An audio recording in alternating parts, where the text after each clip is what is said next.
wabarakatuh. Selamat malam bagi yang beragama lain, sahabat Amazing Pasuruan yang berbahagia.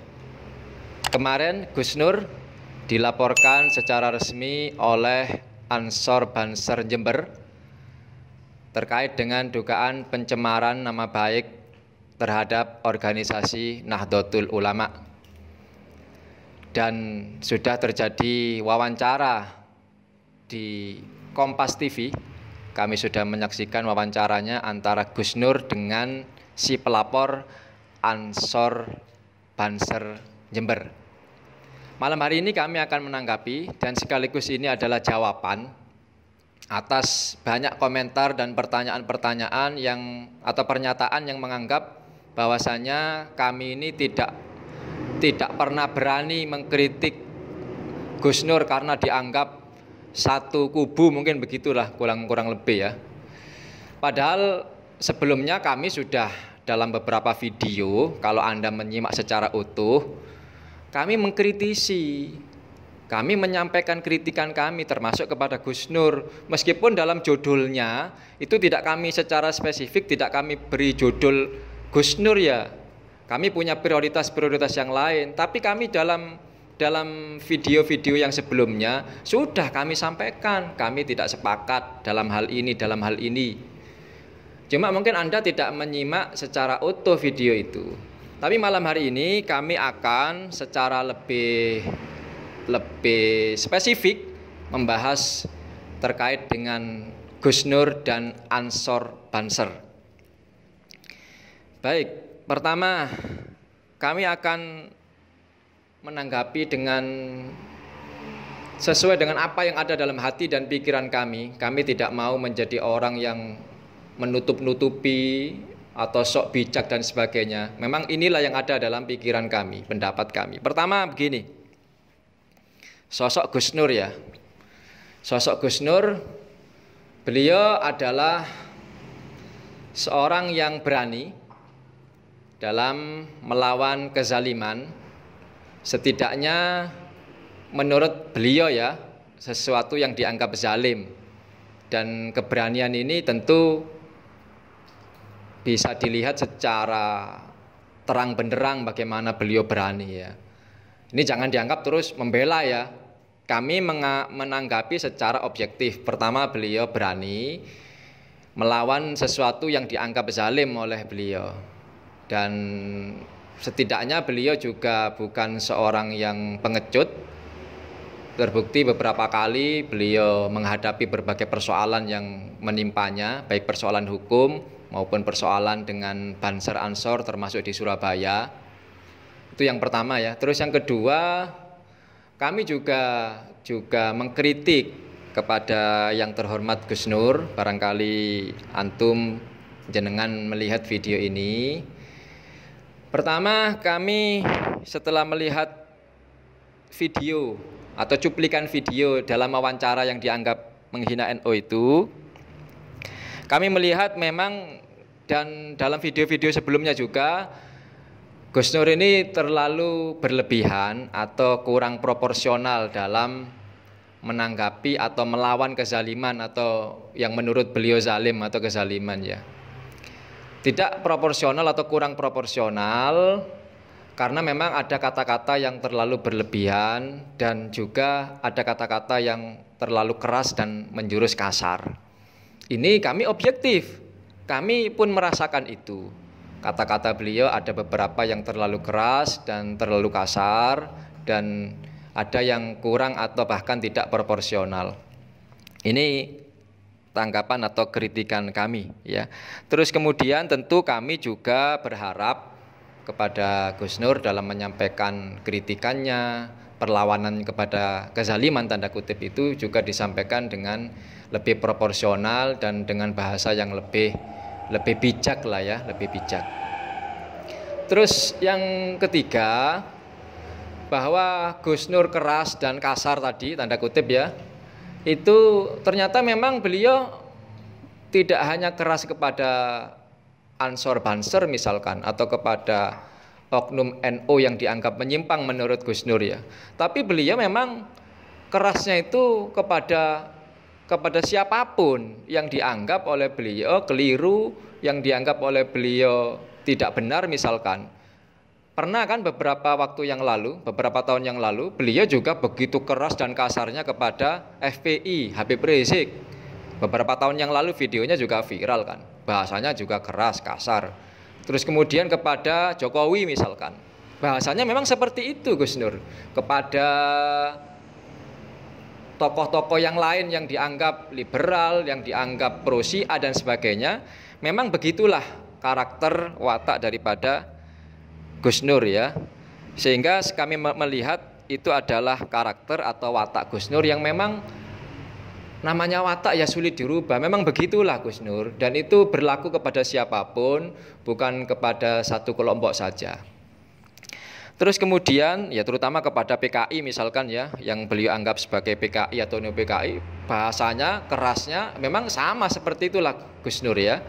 Itu di mata kami yang memang menurut kami bahasa-bahasa yang terlalu keras dan kasar itu memang harus kita kritisi ya, meskipun tentu sulit kalau sudah menjadi watak ya atau karakter. Terus kemudian yang berikutnya yang ingin kami tanggapi, kami juga melihat di beberapa berita online tentang konflik yang berkepanjangan antara Ansor dan Gus Nur, Banser dan Gus Nur. Nah, terkait dengan laporan Banser Ansor Jember kepada pihak kepolisian, tanggapan kami adalah ini kami mengapresiasi kepada Banser Ansor. Kami memberikan apresiasi karena kenapa? Karena ini adalah sebuah langkah maju dibandingkan dengan langkah-langkah sebelumnya. Misalkan sebelumnya kan banyak diduga melakukan persekusi kepada sosok dai ataupun penceramah yang dianggap berseberangan dengan Banser, dan itu fakta ya. Misalkan persekusi tanda kutip kepada Ustadz Felix Yu, kemudian penggagalan ceramah kepada beberapa dai-dai yang dianggap berseberangan dan sebagainya ya, termasuk Gus Nur di berbagai daerah. Menurut berita online yang kami baca itu seringkali ceramah Gus Nur dibatalkan ya, digagalkan dengan berbagai macam cara. Dan makanya langkah hukum ini kami apresiasi dibandingkan dengan langkah-langkah yang di luar jalur hukum seperti persekusi dan sebagainya. Termasuk juga persekusi yang terjadi viral beberapa minggu atau beberapa bulan yang lalu, seorang kiai atau ustadz di dalam madrasah diniyah dikelilingi Ansor Banser, dipersekusi, dibentak-bentak. Menurut saya itu bukan cara-cara yang intelek, bukan cara-cara yang baik. Makanya kami mengapresiasi menempuh jalur hukum yang dilakukan oleh Banser Ansor Jember. Terus kemudian tadi kami juga menyampaikan kritikan juga kepada Ansor Banser yang mungkin yang tidak menggunakan jalur hukum, misalkan tadi ya persekusi, terus kemudian pengajian digagalkan, terus kemudian Gus Nur buat pondok ya. Ada kami juga lihat di beberapa berita, buat pondok di Malang digagalkan oleh oknum ya. Buat pondok di mana itu Min? Di Situbondo ya, di Besuki juga dibatalkan dengan berbagai macam cara. Nah tentu hal yang semacam ini tidak baik, harus kita katakan tidak baik. Kalau ada yang salah dari Gus Nur, kita ada jalur hukum, kita negara hukum, maka tempuhlah jalur hukum seperti yang dilakukan oleh Ansor Banser Jember. Ini kami apresiasi. Terus kemudian yang berikutnya kepada sahabat-sahabat saya Ansor Banser, tentu kita juga tidak boleh menutup mata bahwa kritikan-kritikan kepada Ansor Banser NU tentu harus lebih disikapi secara bijak dan dewasa. Artinya kritikan itu kan datang dari berbagai pihak, baik dari internal maupun eksternal, yang tidak cocok tanda kutip ya dengan kepengurusan struktural yang ada pada saat ini. Katakanlah misalkan ada saat ini Komite Khitoh NU 1926 yang di situ membongkar segala macam penyimpangan-penyimpangan. Ada bukunya, baik buku yang berjudul Kesimpulan Tebu Ireng maupun buku yang berjudul NU Menjadi Tumbal Kekuasaan Politik, Siapa Bertanggung Jawab. Itu dzurriyah pendiri NU yang menggagas Komite Khitoh NU itu. Terus kemudian ada lagi seperti Buya Yahya, Kiai Haji Lutfi Basori, Kiai Haji Idrus Romli. Ini semua struktural di NU. Ulama-ulama NU juga yang juga mengkritik secara tajam. Akhirnya ada istilah NU garis lurus. Terus kemudian tidak sampai di situ, para habaib, ya, Habib Taufik dan sebagainya, itu semuanya juga memberikan kritik yang tajam kepada NU, tentu dalam rangka untuk perbaikan, ya. Terus belum lagi misalkan ada beberapa tokoh yang kemudian memilih keluar dari NU, mufaroqah dari NU, misalkan di Situbondo, Pondok Situbondo, Sukorejo Situbondo, itu kan juga mufaroqah dari kepengurusan NU yang kemarin ini, ya, yang periode sebelumnya ini, ya. Itu ada mufaroqah, ya, mufaroqah. Artinya memang ada masalah, ya, memang ada masalah yang harus kita akui. Terus kemudian bagaimana misalkan kita melihat sosok Gus Najih Maimun Zubair, putra dari Kiai Haji Maimun Zubair, membuat buku juga, dan tulisan-tulisannya, ceramah-ceramahnya juga seringkali mengkritisi NU.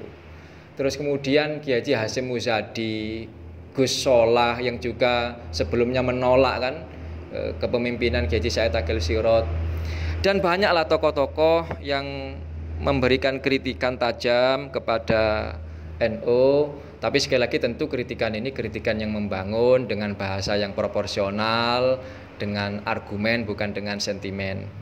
Dan artinya apa? Artinya memang harus ada yang dibenahi, ya. Terus kemudian bagaimana terus kemudian kelanjutan dari Gus Nur dengan Banser ini, karena ini kan berkepanjangan, sudah lama. Dilaporkan di Palu sudah disidang, dilaporkan di Surabaya juga sudah disidang. Terus kemudian konflik-konflik di berbagai daerah, pengajian dibatalkan, bikin pondok digagalkan, sekarang dilaporkan lagi. Maka tidak ada jalan lain selain innamal mu'minuna ikhwatun fa aslihu baina akhwaikum. Maka kalau kita masih menganggap bahwasanya Banser itu adalah muslim, Gus Nur itu juga muslim, maka fa aslihu baina akhwaikum. Maka kalau bisa selesaikanlah dengan cara yang baik, yang damai. Fa aslihu, islah. Kalau bisa islah. Mari kekurangan-kekurangan Gus Nur kita benahi bersama. Gus Nur, Anda seperti ini, tolong ini dibenahi. Begitu juga di tubuh Banser NU, barangkali ada yang perlu dibenahi, ayo kita benahi bersama-sama. Sehingga ke depan tidak ada lagi konflik yang berkepanjangan sesama umat Islam.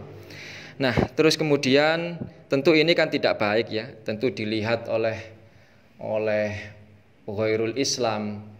Kenapa kok NU seperti ini, ya? Tentu ini harus segera diselesaikan, dan mudah-mudahan jalur hukum ini bisa menyelesaikan, ya. Syukur-syukur kalau misalkan di samping jalur hukum ini diproses, juga ditempuh jalur islah, ya, jalur islah di luar hukum, ya, di luar hukum juga ada proses islah. Siapa tahu bisa sama-sama mengakui atau merasa masing-masing ini tidak merasa benar sendiri lah, ya, tidak merasa benar sendiri, merasa masing-masing ini ayo kita perbaiki bersama-sama. Terus kemudian yang berikutnya ini tanggapan kami, ya, mudah-mudahan segera ada islah, dan kalaupun jalur hukum, mudah-mudahan jalur hukum ini pun juga bisa segera diselesaikan dengan baik sesuai dengan hukum yang berlaku di negara kesatuan Republik Indonesia. Terus kemudian yang berikutnya, kepada siapapun Anda semua, apapun ormasnya, apapun kelompoknya, golongannya, bolehlah dan memang sudah seharusnya kita marah ketika organisasi kita dicaci maki, dihina, difitnah dan sebagainya. Tentu kalau kita mengaku cinta kepada organisasi, maka sudah seharusnya kita marah, ya. Tapi marah yang proporsional, termasuk menempuh jalur hukum itu termasuk langkah yang proporsional. Nah, tetapi juga janganlah kecintaan kita kepada organisasi kita mengalahkan kecintaan kita kepada agama kita. Artinya apa? Kan banyak para penista agama itu. Misalkan saya sebut saja Abu Janda. Abu Janda mengatakan bahwa fik teroris itu punya agamanya Islam. Dikaitkan antara tindakan teroris dengan agama Islam. Ini kan diduga kuat menghina Islam, dikaitkan dengan terorisme. Terus misalkan lagi, fik ini bendera teroris, padahal di situ kalimatnya la ilaha illallah Muhammadur Rasulullah. Itu pun ada dugaan kuat menghina kalimat yang dimuliakan oleh umat Islam. Misalkan lagi saya sebut ada Sukmawati beberapa waktu yang lalu menghina azan, menghina cadar, bahkan dianggap lebih rendah dibandingkan dengan konde ya. Azan itu dianggap lebih rendah tanda kutip dibandingkan dengan suara seruling. Ini kan juga dugaan kuat. Makanya kita pun kalau organisasi kita dihina, kita marah, maka ketika agama dihina mestinya kan lebih marah. Membela kehormatan organisasi itu kalau dianggap wajib, maka menjaga kehormatan agama dari orang-orang penista ini lebih wajib. Misalkan lagi Denny Siregar menghina kaum santri karena ada santri di dalam pondok pesantren yang membawa kalimat tauhid, ini santri calon teroris misalkan. Itu kita juga mestinya kalau kita ini cinta dengan agama mestinya kan tersinggung. Jangan hanya organisasinya dihina kita marah, tapi agama dihina kita diam. Misalkan lagi ada tokoh yang mengatakan bahwa akhirat itu kurang lebih ya ramalan masa depan. Mestinya kita kan juga marah, padahal akhirat itu salah satu rukun iman, percaya kepada hari akhir, dianggap itu adalah ramalan masa depan. Terus misalkan lagi ada yang mengatakan mengolok-olok jenggot, padahal jenggot ini sunnah menurut mazhab Syafi'i. Terus kemudian mengolok-olok cadar, padahal cadar ini juga sunnah, bahkan ada yang wajib dalam beberapa mazhab yang lain. Kalau mazhab Syafi'i malah wajib ya. Nah ini kan artinya ajaran Islam, agama Islam dinistakan, dihina. Sementara kita tidak merasa tersinggung. Ketika organisasi yang dihina kita tersinggung. Tentu ini tidak baik ya untuk berlaku untuk siapapun ya, berlaku untuk siapapun. Jangan sampai kecintaan kita kepada kelompok kita, kepada organisasi kita mengalahkan kecintaan kita kepada agama kita. Begitu juga misalkan Nabi cilikane rembes, nyolong jambu dan sebagainya. Ini kan kata-kata yang tidak pantas ya, yang tidak beretika, tidak berakhlak kepada Kanjeng Nabi. Tapi kan waktu itu kan juga tidak dilaporkan kan ya. Ada beberapa pihak sih yang melaporkan dari golongan tertentu saja. Tapi yang lain kebanyakan kan malah membela, malah dijadikan dalil. Iki lho Nabi biyen memang cilikane rembes iki ono dalile. Masya Allah. Ini kan ya opo rek yang semacam ini. Ya. Dan banyaklah penistaan-penistaan agama itu berserakan, berseliweran di tengah-tengah kita, baik secara vulgar maupun secara sindir-sindiran dan sebagainya ya. Kalau misalkan Ade Armando itu kan juga pernah itu mengatakan Allah itu kan bukan orang Arab ya. Di sini coba barusan tadi saya lihat salah satu berita, saya cari beritanya ya. Ini kan penghinaan ya kepada Allah. Allah itu bukan orang Arab. Ndimang iki loh. Allah kan bukan orang Arab. Tentu Allah senang kalau ayat-ayatnya dibaca dengan gaya Minang, Ambon, Cina, hip hop, blues. Coba. Ini penghinaan kepada Allah, Tuhan kita. Ya. Jadi sementara kalau misalkan ada tokoh kita yang dihina, kita marah, kita mencak-mencak. Tapi ketika Nabi yang dihina, kita diam. Allah yang dihina, kita pura-pura tidak tahu. Ini yang juga menjadi kritikan kita bersama kepada siapapun ya yang merasa, kepada siapapun yang merasa. Jadi ayolah kita secara proporsional, kita harus bahkan wajib mencintai organisasi kita. Kita juga harus mencintai ulama, tokoh, kiai kita. Tapi kita lebih wajib untuk mencintai agama kita, nabi kita. Jadi itulah mungkin tanggapan kami terkait dengan konflik tanda kutip antara Gus Nur dan Ansor Banser. Mudah-mudahan konflik ini bisa segera berakhir sehingga ke depan tidak ada lagi berita-berita konflik lagi. Gus Nur digagalkan lagi, bikin pondok digagalkan, atau tidak ada lagi misalkan Gus Nur menghina NU lagi. Ya tentu kita sama-sama harus menghormati. Tentu kalau ada penyimpangan di tubuh NU, bukan NU-nya yang salah. NU ini organisasi bersih, suci, Ahlus Sunnah wal Jamaah yang didirikan oleh ulama besar, ya Hadratus Syekh Kiai Haji Hasyim Asy'ari, yang tentu harus kita muliakan bersama. Kalau ada 1-2 oknum yang keliru, tentu oknum itulah yang harus kita luruskan, bukan organisasinya yang kita serang. Baik sahabat Amazing Pasuruan, berapa menit admin? Nggak tahu, 10 menit lebih.